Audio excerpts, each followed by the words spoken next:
This is a Swedish $1 SM coin from 1718. One thing I find interesting about these are that they do not bear any words or symbols that connect them to Sweden.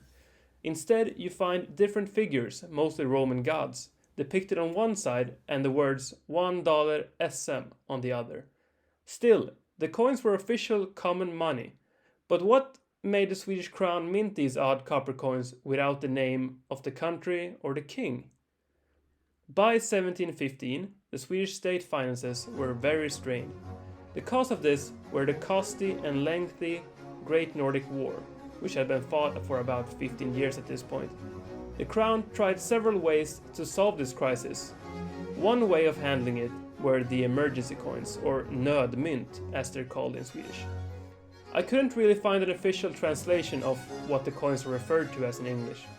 However, I will use the term emergency coins in this video, as nöd means emergency, or need in this context.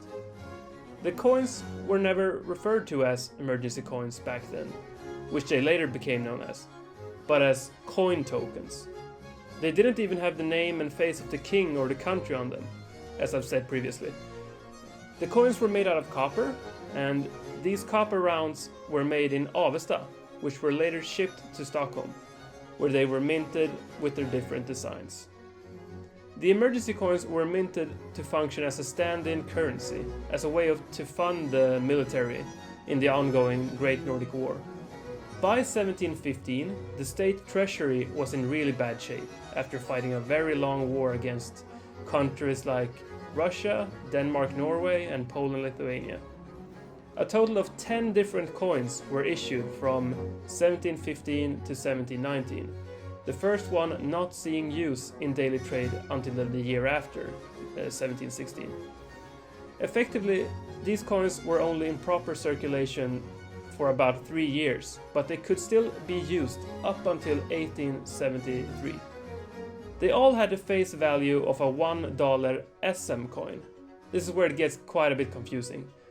SM meaning silver coin and referring to the value of a dollar minted in silver.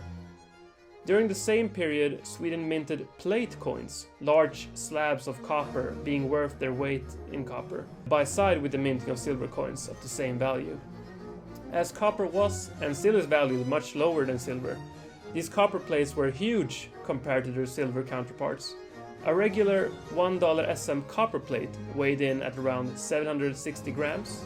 The emergency coins, though, weighed just 3.6 to 7 grams. A grand total of 42 million emergency coins were minted.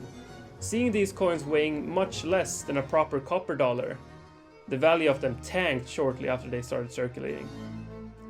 The idea behind these coins was that they would be issued and later returned to the crown in Stockholm when the economy was better. When one of the designs were being withdrawn, another one would take its place. And this didn't really work out good, as several coins were in circulation at the same time. By returning the recalled coins, the bearer would then receive a smaller percentage refund in good coins, silver or copper coins worth its weight, and a larger one in insurance bills. The insurance bills were supposed to be handed in to the government, but some came back as late as 1760, and that's more than 40 years after they were handed out. So, let's take a look at the different designs of the emergency coins. The first one is called the crown. It just has a pretty plain looking crown with the date 1715 on it. Remember, this one didn't go out in public until 1716. The next one is the Publica Fide. You can really see the inspiration from English pennies from the same early 1700s period. I believe Publica Fide is Latin for people's trust or something similar. Vett och vapen translates to sense and weapon or arms. Flink and färdig, clever and skillful. So you can see that they have different kinds of mottos. By 1718, the design of Roman gods show up. Here we have Jupiter, Saturn, Phoebus, Mars, and Mercurius. The last emergency coin, the Hope, or Hoppet in Swedish, was minted a year after Charles XII's death. Several coins were planned to be released afterwards, but they never were, probably due to the king dying by the end of 1718. One of these coins was the Alexander, referring to Alexander the Great. There is a sketch of an idea of the design. Some sources also says that the mint produced some tests in lead, but they have not been found. It is not sure if any of these tests have survived. After the last emergency coins was minted and they started to recall them all, a lot of them were melted down to make the big copper plate coins. Some coins were also reused as rounds for new copper coins, like the 1 öre KM, which means copper coin, which started minting in 1719. The old design do show up quite clear on some of these restruck coins, as you can see here. One last interesting thing to mention about these coins are their longevity in circulation. By 1719, the value of all emergency coins were halved to 16 öre, and later on to only 2 öre, so 32 öre was $1.